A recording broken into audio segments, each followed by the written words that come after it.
recovery efforts out here. Absolutely, especially for many of those road recovery efforts. We've seen lots of issues waiting for it to get drier to see many of those improvements taking place. The good news is we do have significantly drier weather expected, not only just through this week, but even that extended forecast is hinting at a much drier forecast into that extended forecast as well. So good news there, and good news to get outside this week and enjoy all the amazing things that all this rain has brought us. That includes all of our wonderful green hills and heading out to the Carrizo Plain, a super bloom that is well in effect at this point. Check out this wonderful photo of that super bloom out of the Carrizo Plain sent in using the hashtag #BeyondKSBY on Instagram. Beautiful conditions out there. And if you head out there and get some photos that you're particularly proud of, we would love to see them. Just be sure to tag us with that hashtag #BeyondKSBY so we can feature them right here on KSBY News Daybreak. It's beautiful conditions out there, but it has been a little bit windy and cold, especially in those early morning hours. Right now, only 28 degrees in the Coyama Valley. Chilly conditions out there. 37 degrees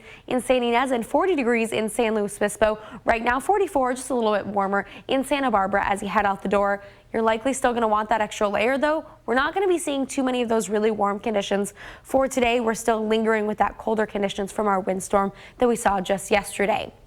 Because of those colder conditions, we do have a few advisories in place. Firstly, a freeze warning in effect all the way through 8 a.m. for those interior valleys, as well as the Coyama Valley for this morning. That's going to be where we'll see the coldest temperatures. We just saw many of those locations only in the 20s this morning, but we also do have a little bit warmer than that, but still with that frost potential, a frost advisory in place for all of our coastal valleys from north of San Luis Obispo in the Los Osos Valley all the way down as you head into the San Ynez Valley as well. So some of those chillier conditions, you may have a little bit of frost on those windshields as you head to work this morning.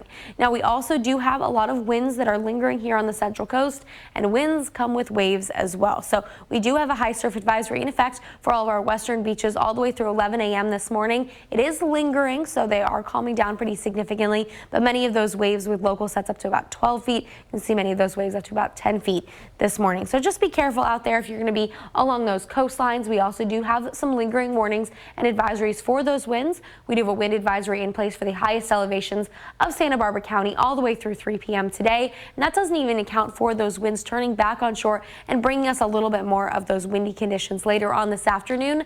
Still under that advisory criteria, but it is going to be a little bit on the gusty side all the way through the daytime hours today, calming down as we head into early tomorrow morning. And then we can really start that warming trend for the next few days as well. So checking out those temperatures, 59 degrees in Paso Robles and San Luis Obispo, 58 in Santa Maria and Lompoc, 67 degrees in Santa Barbara for today. Warming up over the next few days, getting into the 70s as we head into the later portion of this week, into the weekend, and staying nice and clear all the way through the middle portion of next week. Neil and Janelle, back to you.